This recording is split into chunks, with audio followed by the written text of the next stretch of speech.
Hey everyone, a huge welcome back to the PDHP and CAFS podcast. You're in for a real treat today. I have a very special guest who's coming back on the podcast, and Angela Lockwood is joining us today. We're going to be talking about how we can become more focused as busy teachers. And I know that with technology and kids and staff, it's really easy to become so distracted, and we have to be really laser focused in a busy environment. But welcome back to the podcast, Ange. Thanks so much for having me back. And I love that you just keep going, helping these teachers. It's just such, I've loved watching the work that you're doing, Kel. So thanks so much for doing the work that you do in your space too. My pleasure. And Ange is also having a different focus and sharing with us today what she's been working on probably for the last 6 to kind of 9 months. So Ange, would you like to welcome yourself to our teachers if they haven't met you before? Yeah, well, thanks so much for being on here, everyone, and listening, because honestly, I think the one thing, whether you're a teacher, whether you're in finance, it doesn't matter what industry that you're currently in, we're all feeling very distracted and finding it very difficult to focus. So one of the things I wanted just to say to you, are not alone if you're on here for the topic going, oh my gosh, this is exactly what I need. And even I fall into the trap a little bit myself. For those of you that haven't followed my work before, I am an occupational therapist.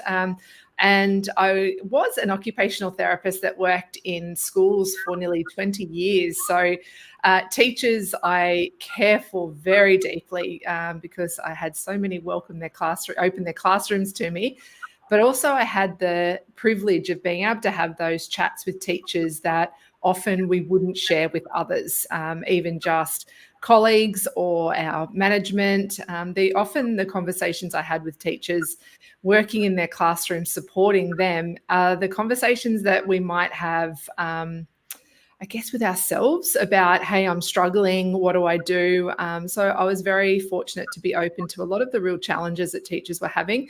And gosh, you guys are so special. You are so special. And it's tough. Working in schools nowadays is tough.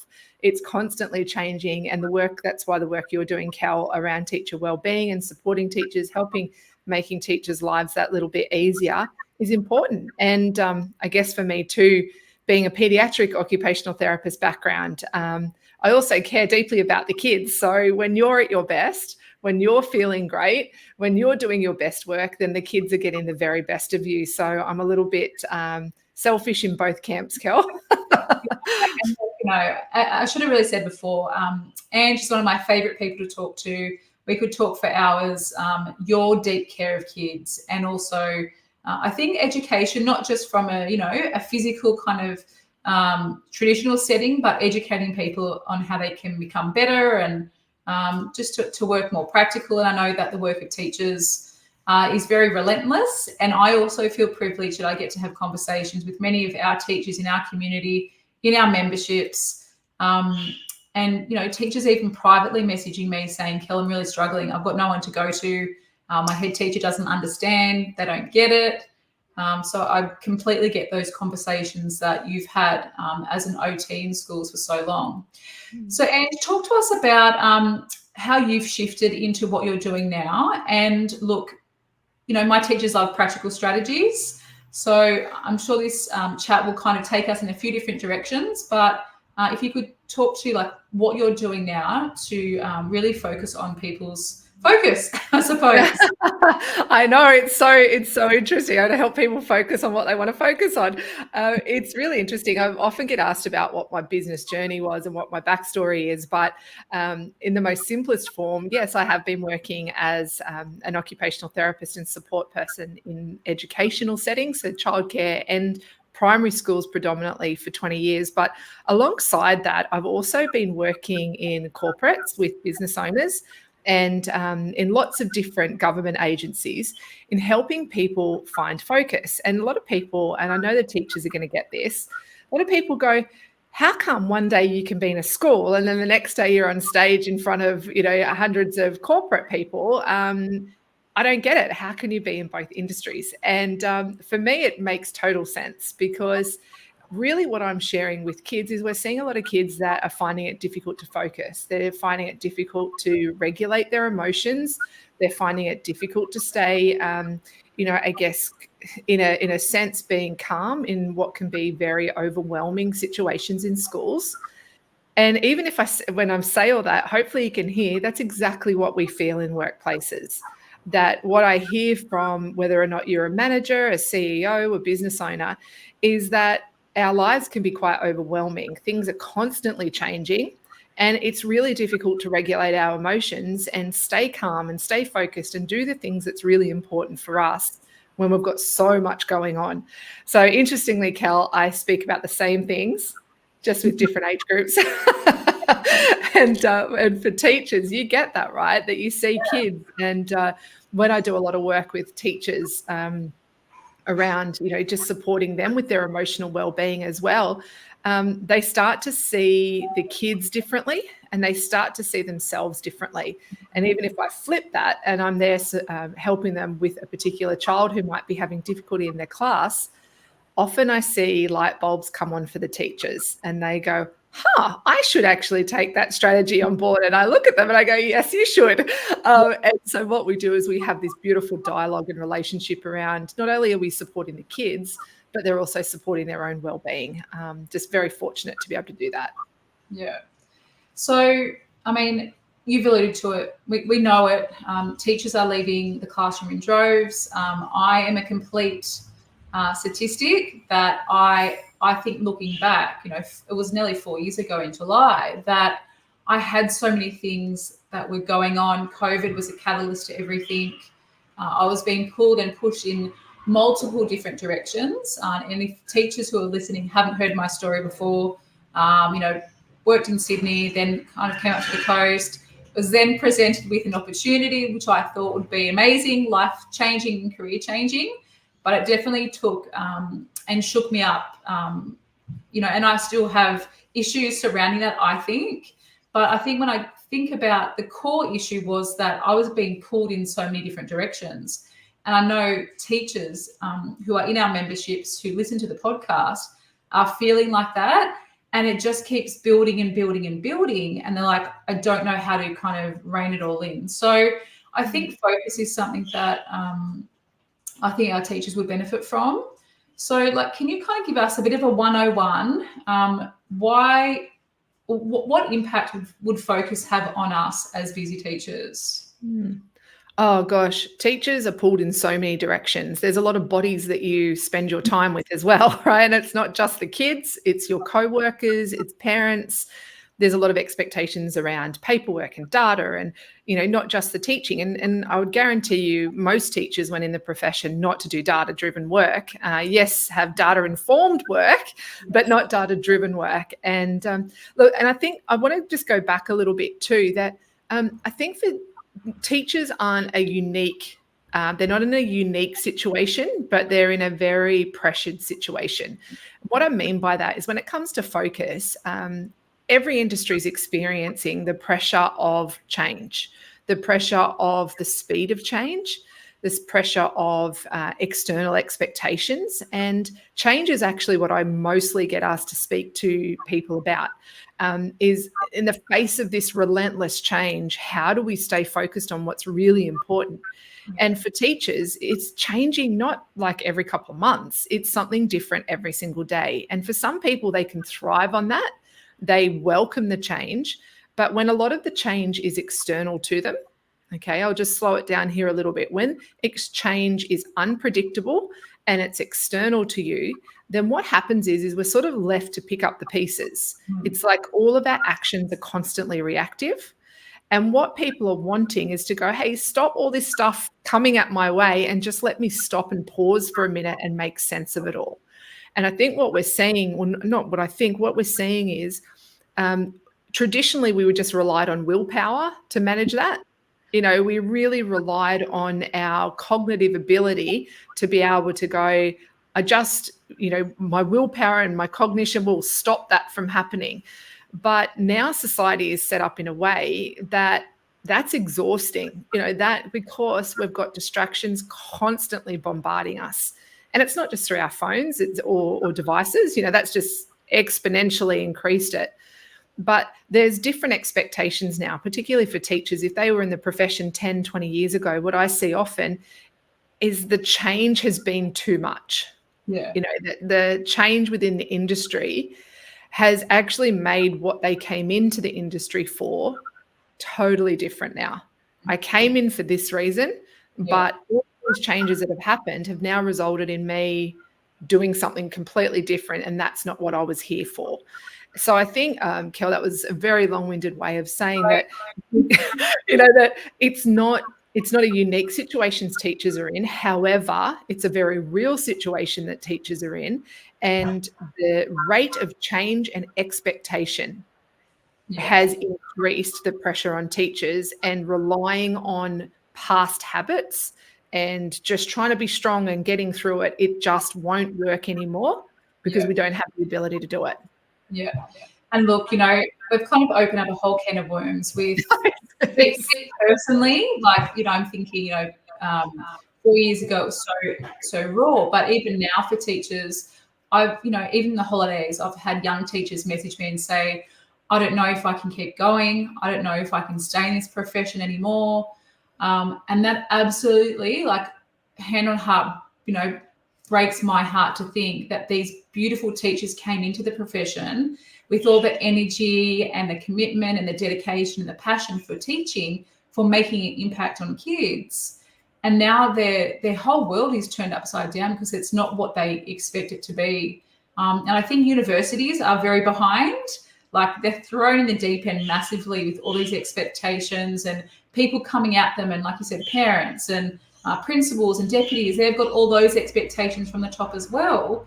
And I suppose for that classroom teacher, they're like, I just want to do my job. Just let me teach. Just let me do. And absolutely. And even in, if we look at social media, I look at, how these teachers are creating what their classroom looks like, or they're doing their day in the life of a teacher. For some people, that's really helpful because they're getting inspiration. But for most people, that's actually saying when if you walk into your classroom and you look and go, oh my gosh, my classroom does not look like what that video was of that teacher over in the States, has created this amazing classroom. My classroom looks like chaos. What happens is it becomes this guilt cycle. And we do have some control over that stuff. So we don't have to follow those people. We don't have to. But what happens is, Kel, I think what we don't do is we actually know intuitively what's going on for us. And I think this is a really important thing that I want people to listen to, that intuitively you already know the pressure that is on you, but also logically, the pressure that's on you. But what we do is we react to the logical pressure, not the intuitive pressure. And what I mean by that is we go through all the things we should be doing, or all of the sort of tick the boxes, go through the list, What happens is that's what causes a lot of the burnout in teachers, is they're so what I call head driven. Okay, so I don't mean it's not headstrong. It's not that. It's head driven. Everything's very logical and everything's very, data based, or it's very, I've got to get through this today, or we've got this many weeks. Like, how many times do you hear teachers say, I can't wait to the end of term? And it's like day 2 of the term. Yeah. But what I would do is, when I work with teachers, is I get them to sort of quieten the noise of the logic and get them into the sort of whispers of the intuition. Okay, now I don't want to go too woo-woo on people, but what that really means is getting out of your head and into why you're there in the first place. Yeah. Because the head stuff becomes so overwhelming. That's what distracts us, and it just goes around and around and around. But that's not also going away. So what we need to do is quieten that and get into that stuff that really calls us and gets us out of bed in the morning, and, wants to get you through the day when you know that the kids are going to be noisy and distracting. And I guess aside to this too, Cal, is that the needs of kids are changing as well. Okay, so a lot of the work that I do, even I seem to be getting so much work in the early childcare, the early sort of learning, early childcare settings. partly because they're not getting the education that they need. Educators aren't getting the education they need on challenging behaviours, like kids with challenging behaviours or kids with diverse needs or inclusion. And so what they're doing is they're going, hey, I love kids. That's why they went into the profession, but I don't love all of this. So what really great childcare settings are doing is recognizing that and going, well, I want to keep the love and the passion of the educators, but I also want to give them the support they need around the logic, around understanding how to do it. But what I'm seeing too often is the education and the commitment to learning is either the focus, or the flip of that is people are just left on their own and sort of hoping that they'll sort it out. Yeah. And so how do you, like, obviously we can't change everything. We can't change the system. Like that's my biggest beef and what I constantly go on social media and talk about. And if people read what I write and listen to what I say very carefully, you can get the sense that we have a system that is broken. It's still broken and it's continuing to break every day. You know, even just yesterday, there was across 2 systems in New South Wales specifically, there were mandated professional learning for teachers, like blanket approach. We're all going to do the same stuff. We're all just going to do the same shit, you know, and we talk that we should be, you know, differentiating for the kids and working on their needs and what supports them. But then we're doing professional learning that isn't going to, you know, make an impact on teachers and what they do and the work that they do with the kids. And that frustrates the absolute shit out of me. You know, that's just a tiny drop in the ocean to what it is. I think, like, I would really love to hear from you some really practical strategies for teachers, you know, what they can do in simple things like day to day, even in the morning. Before we hit record, you mentioned your morning. So maybe we could kind of have a chat about mornings and routines and yeah, great. I will get to the strategies, and I think that's really important. If I can just go back to a point that you made around the standardized mandatory education. I love that, and I'm 100% with you. There is no point in having the same education when everybody's different. And we do talk about in schools around having individualized learning and, you know, maximizing the skills of people. But I don't understand why that doesn't happen for the people who are actually educating, right? It just makes no sense. And the flip of that too is, Kel, that there's people like you who are trying to make a difference, right?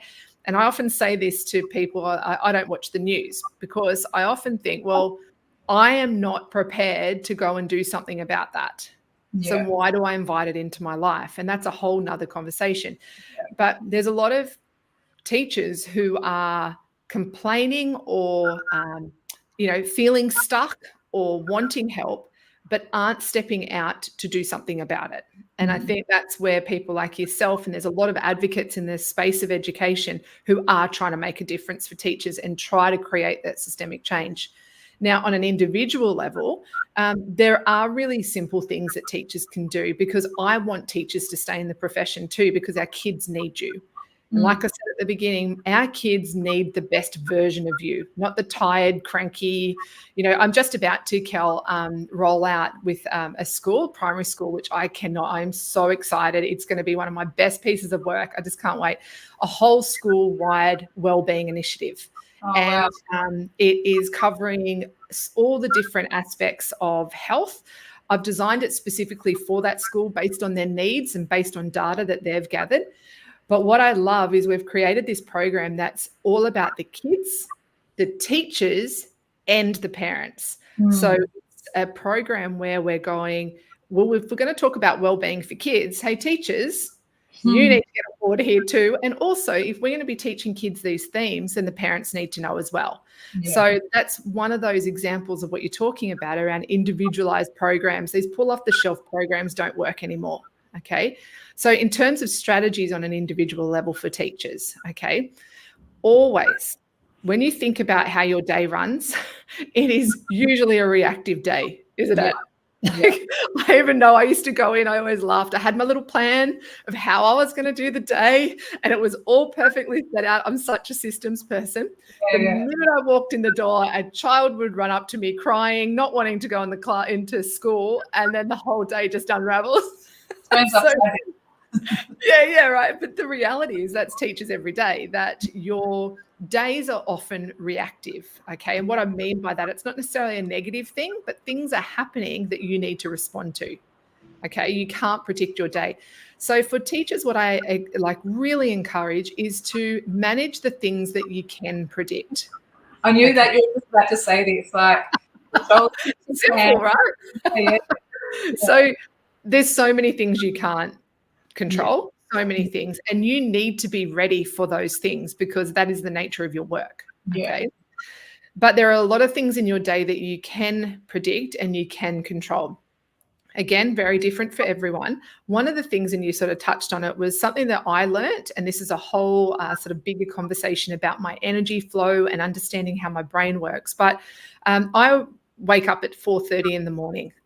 Now, never in my life, Kel, would I have ever thought I would have said that. Like, not a chance in the world. Now, has it been easy? No, No. it hasn't. Is it easy now? Yes, some days, no, but most of the time, yes. Now, what I did with that is that sort of I practiced what I preach, right? Is I went, what can I control in my day? So what I did is I get up 4:30 in the morning and I have what I call my bookend habits. Now, let me just explain quickly what this means. So bookend habits are how you start your day and how you finish your day.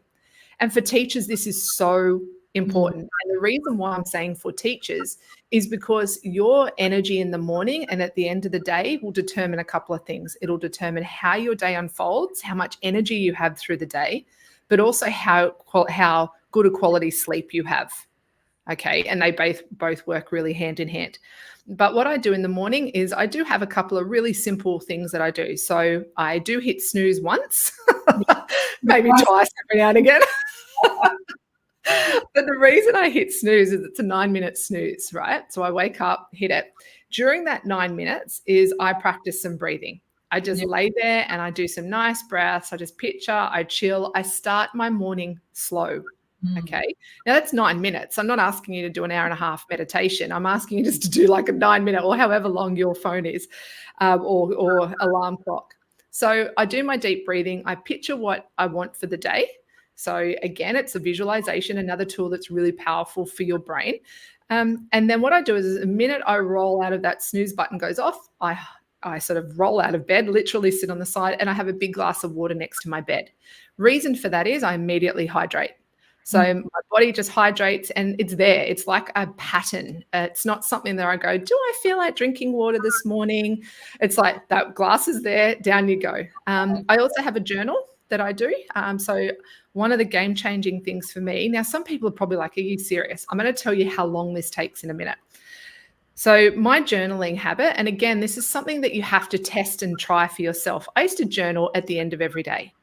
Now, Kel, I reckon if teachers journaled at the end of every day, the tone would be pretty, I don't even want to put the word. Imagine the tone of what you're writing, right? Yeah. This child did this and this was this and it was such a big day and I wish I didn't have to do that. Now, what I learned is I was doing some of that myself. And how I was leaving my day, so bookend at the end of the day, was really negative. Yeah. And then what I would do is I'd do the tokenistic, but I'm so thankful for. I was like, this is so tokenistic. I read all the stuff. I was doing all the right things. But again, a level of self-awareness has to come in. And that's that intuitive thing I was talking about before, is I went, well, this isn't really working for me. So what I did is I changed my journaling habit to the end of to the start of the day. And what I did is I flipped it and I wrote like I was at the end of the day about how my day unfolded. So that's a bit confusing. I wrote, today I am thankful for. And then basically what I did is I wrote down how I wanted my day to be.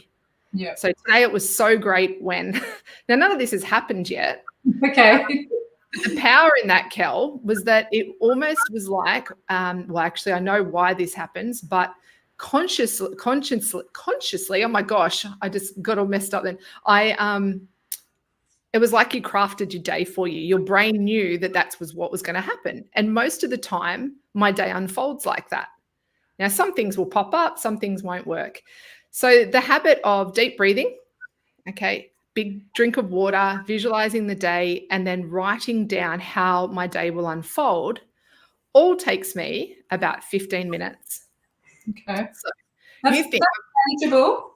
it is, if people can't do 15 minutes of looking after their body, looking after their mind, looking after their spirit, and preparing for the day ahead in 15 minutes, what most people do is they hit snooze, they roll over in a rush because they've slept in, they pick up their phone straight away, they check Instagram, they check Facebook, they check whatever, they check their emails before their feet have even hit the floor. Their day is not in their control. Yeah. All right. They've invited basically the world in Mhm. to their life before they're even out of bed. Yeah. And so for teachers who are listening, I know that sounds, some people are like, oh, that sounds whatever, a bit out there. It takes practice. Mhm. Yes, it does. But it's time I can control. Yeah. No one can touch that. Okay, no one can touch that time. And what that allows for me to do is it does make me win my morning. Every morning, no matter what happens, that's my time. And then, of course, I come down, go to the toilet and do all those things. But the 4:30 start for me is also about working on my priorities.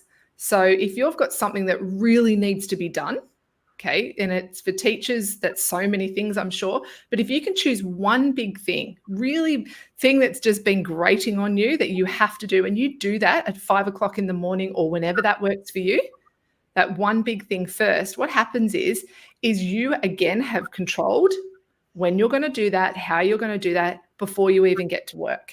Mm. Now, some people are like, but I don't want to work at home, da, da, da. But what it does is it allows you, whether it be when you get to work even, and you do that one big thing before anyone arrives, you might need to get to work 10 minutes early, 15 minutes early. It will set your day up for success. Kel, I feel like I gave a lot of information then, but I just get so passionate about this because teachers just need to take control again, need to take back control of themselves because they're doing everything for everyone all the time. Take your little bits of time back where it carves out just the stuff that you need. Yeah. And look, I think I have been able to articulate that a lot better recently, like to protect the precious time, energy, and well-being of my teachers. Like that's my job. I'm going to cut your time back. I'm going to help you feel more energetic. I'm going to get rid of all the admin stuff that you have to do. And so you can just focus on what you do best. And that's teaching. It's not writing like an excursion. It's not writing a risk assessment. It's not checking 1,000 bits of data before you even make an informed choice about how you're going to teach. It's looking at the kids and going, okay, I need to know a bit about their background, like their trauma, their disability, whatever it is. But then I can kind of go, well, my magic is the classroom. And that's exactly what I miss. I do miss that magic that happens and those interactions between student and teachers. And I never want my teachers to feel like they're drowning and the only alternative is to leave. Like that was me. I was like, I'm just going to put my hands up in the air and go, I have no strategies. I don't want to talk about it with anyone. I'm just going to leave. Obviously, massive silver lining to what happened for me. But, I think it's the small things that we do in our day, especially in the morning, that set ourselves up for success throughout that day. Now, I have a couple of questions on your 4:30 wake up. If that's okay. I did fly through. I felt like I just fire hosed you with my strategies. And Kel, I do want to, before we finish, so I'll ask away, but I do want to just touch on a couple of things teachers can do during their day as well. Yeah, okay, cool. So how does your husband feel, with you journaling in bed before you get up? Like, does he get annoyed with that? No, he's gone to go to work. So this is one of the things too that really helps, and this is where things need to be individual. He's gone at 4:30 to go to work, so it's easy, right? He gets up, he goes, it becomes the system, and the household is quiet for me. It's just a quiet household. So before most people get up, I've done half a day's work. Yeah, nice. Okay, my second question is for someone like me who gets up. I love the mornings now, never used to. I go straight to the gym. And that's just my routine. I can't train in the afternoon. I don't want to train in the arvo. Is a matter of me. This is asking for a friend, asking for me personally. A bit selfish here. But I'm sure many of our PE teachers connect with this. But do I just get up that tiny, like I set my alarm for 5:15, get up at 5, do my thing then, bit of journaling, bit of breath work. Okay, get dressed, go. I'm out of the door at 5:30 and off I go. Do my thing at the gym, come back, and then, kids and whatever else. Absolutely. And I think that's great. And I love that you just said, do I just get up 15 minutes early? Yes. Now, for me, a lot of people say, but don't you exercise in the morning? And I used to. But there's a few things, and this is where I really did analyze. There's a lot of thinking that has gone into it. It wasn't just, hey, I might just wake up the ridiculous hour and off I go. My kids play sport at night times, and I'm always there. So I take them. So my exercise is at nighttime or in the afternoon, because it fits in with the design of my day. At 8 o'clock, I and luckily I know I'm very different to teachers in that I'm not in classrooms anymore. And, I have that sort of mix. But on the days where I can, I will be there with the kids at 8:30, because my team starts with me at 8:30. So I get to have those mornings where they go. Having a break at lunchtime, I'll go for a walk with the dog and come back. And then I'll do my exercise at a time that suits me in the evening, late afternoon. While the kids are at footy training, I'll go for a walk, or I'll go and do Pilates while they're at the gym, and just things like that. That works for me. And I think for all of these strategies, there are so many books on time management. There are so many books on how you can do this stuff. But really, it comes down to what works for you. Yeah. Okay. And there's a few things when I do a lot of my mentoring with people around this. We've got to be really careful. There's a fine line between going, that won't work for me. 4:30 in the morning won't work for me because I love a sleep in. Well, I love a sleep in too, but 4:30 allows my day to unfold exactly how I want it to. So sometimes we just got to be careful that saying things won't work for me might be trying to let yourself off the hook a little bit too. Yeah. Okay, so lots of strategies there, and obviously you might put some of those books in the show notes about that. I know, like Deep Work, Own Your Day, they're all awesome ones, and personal development books are great like that. Can we quickly talk? Because I know that we could talk literally for about an hour, but I'm really mindful of our podcast being really short and sharp. But if I'm at work, at school, this is an issue that I had, and I know that will resonate with lots of teachers listening. When people come into my space and either take over my space, and I'm talking my classroom, that happened to me. I would have teachers come into my room, question what I was doing, and ask really stupid, basic questions that was impacting on my teaching. As teachers, most of us are in flow when we're in that classroom teaching. That's where the magic lies. How do you really kindly and professionally not let other people, impact on your focus? And I don't know, it's a tricky one. It's actually a really good point. One of the things that I do, and even when I'm educating therapists who visit schools or external teachers' aides, that classroom is a teacher's domain. And you said it, that's where the magic happens. And I love that you just said that. Again, it's about taking ownership of that classroom, setting boundaries around your time, your energy, and making sure that you articulate that with the people who are intruding on your time, space, and energy. Like I said earlier too, about some strategies for during the day. And this is about understanding yourself. Some people love going to the staff room because they love the energetic vibe. They love the shift in energy. They love being with people. But if that's not you, don't go. And I think that's important. If your day's been a particularly noisy day, and I mean not just loud from the kids, but a very busy, hectic day, being aware that you need quiet.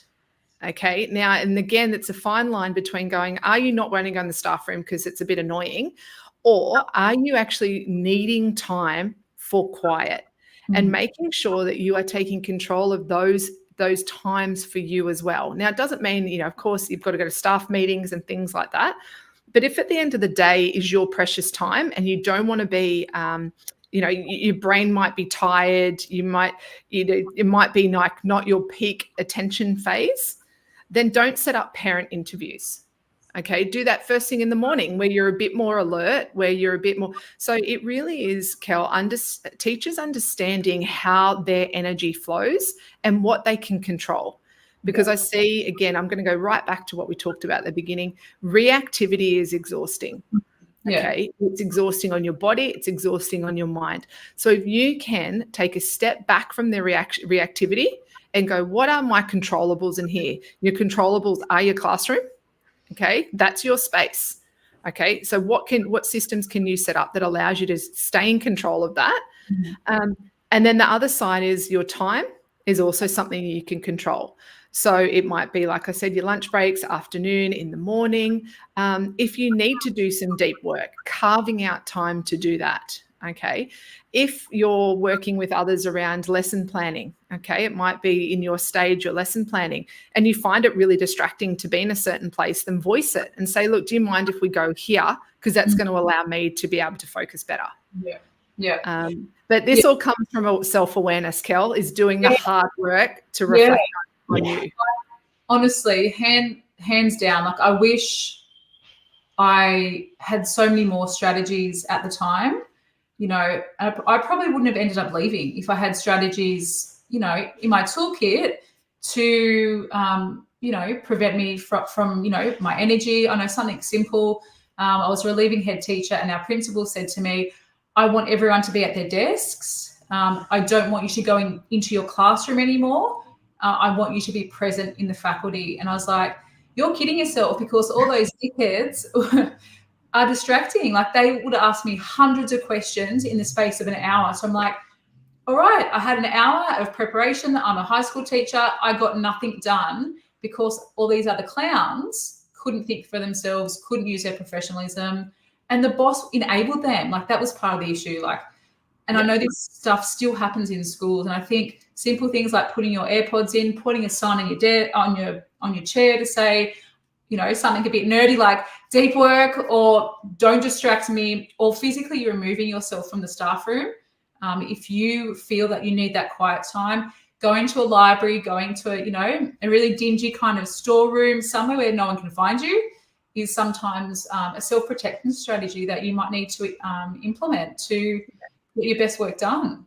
Yeah, and it's important, Kel, that these are, again, I've said the word a few times, which I don't normally do, but not having these habits as reaction habits. What I want teachers to do is to prevent needing to run away.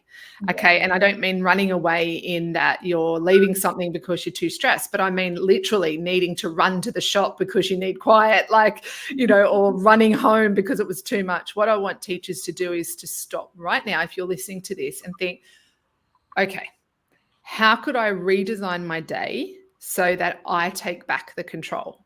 All right. And I just want two things that, you know, if people are feeling these two things, you know, you got to act. Okay. You really need to press pause, like now, not on the podcast, on your life. Press pause right now. And one is if you're feeling really high chested throughout your day. And what I mean by this is that you're feeling like your breath is coming from your chest up all day. Okay. It's that shoulders up high, shoulders rounded forward, and really high breath closed off. If you are noticing you feel like that, that's like an alarm bell right there. What about neck? Neck, anything that's up high, tightness in the head, tightness in your jaw, that you realize that you're not breathing, like you go and take that, like, you know how you've got deep breath where it's nice and in flow, and then you have the deep breath like you're gasping for breath, like a sort of breath. That's not the good one. Okay. So what I saw a lot was teachers, literally, I could see their shoulders up and chest tight, and I'd go over, excuse me, and I'd put my hands on their shoulders and I would go, you all good? We good? And they're like, and then they'd have their big flow breath, and then they could move on. So that's the first thing. If you're experiencing that particularly regularly, that's an alarm bell.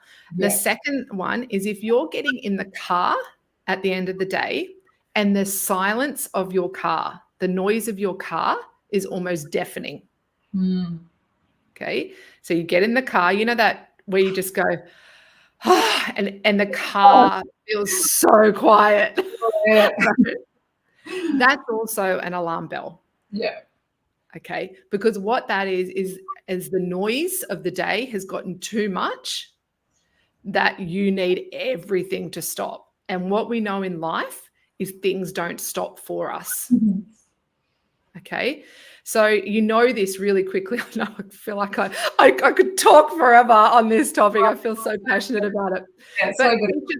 teachers know this, right? You know, when kids, they build up over the course of the day, and then they're like angels at school, and they're so well behaved. And then you get the call from the parent going, I need to talk to you because the minute my son gets in the car, he's kicking the back of the chair. He's going like screaming. He's so having big tantrums. Why? What happened today? And the teacher goes, nothing. They were angels. Same thing happens for teachers. They hold it together over the whole day. They're angels at school. They're working. They're doing beautiful work. They're in control. They get in the car and everything falls apart. So if either of those things are happening for you, it is time to get the support that you need. Okay. And it's before things stop for you. And usually that's through sickness or burnout, or you leave. You know, or it all gets too much and you go, I can't do this anymore. We don't want that for teachers. We want teachers to be happy, healthy, well people, because our kids need you. They need passionate people who are great role models in their life. And teachers are so influential with our kids, and we need them to be looking, going, that's how we do life. That's a good one. I want to be like that teacher. And that's what we need. Yeah. Look, Angie, we could be here for another, I reckon, 2 hours talking about this. And I think, you know, you and I spoke about this a little while ago, that I feel very, you know, deeply invested in my teachers, and also spreading the word that you need to get help. Like you don't have to go necessarily to see a psychologist. That might be the path for you. You might see a counselor. But I think having a conversation with someone that you can trust, either at school or a third party, or someone who's just a really good listener, maybe not someone at home because you don't want to kind of put your negative energy onto them, but someone who's really good at listening, and just thinking about, you know, am I being reactionary through the day? I need to slow down, because you are the most valued asset at your school. You are not replaceable in your family. You might be replaceable a little bit at school, but lots of the kids rely on you. And if you're not in flow, and if your energy's completely flat, you know, that's going to have a whole heap of impactful, you know, flow and effect. So, Angela, can I just say, too, don't wait for your school to pay for all of that either. I think if I can say this, I hear so many teachers go, the school should be paying for this because it's my job. Actually, what I want you to do is, it's actually your life. Your job is how you choose to use your daytime. Okay, that the support and strategies you need, it is your responsibility, because it's your life. If the school pays for whatever support you need, that's wonderful and amazing, but don't wait for it, because it may not ever happen. Okay. So yeah, just wanted to say that's, you know, you've got to take control of it. Yeah. And look, you know, I say all this now, and I wish I gave myself my own advice 4 years ago. Anyway, so you'll hear me talk about this a lot more on our podcast, on social media. I do have a bit of a separate account for that. I can share that in the show notes. But Angie, if people want to hear from you, hear more about focus and becoming less distracted, where can they find you? The easiest way is just at my website, angelalockwood.com.au. For teachers, if you're on LinkedIn as well, I post a lot of articles on LinkedIn. I've got over 100 articles on there. And look, the most important thing, I also have focus calls where if teachers are going, look, I'm really struggling with focus, I loved what I heard, then you can jump on there and have a chat with me as well, and we'll see where we can get you started. I may not be the answer to all your problems, but I can certainly point you in the right direction. That's awesome, Angie. And thank you so much, as always, for your words of wisdom, lots of strategies that my teachers can really implement, hopefully tomorrow, and get back to feeling like them. So thanks so much, Ange. Thanks for having me, Kel. Pleasure.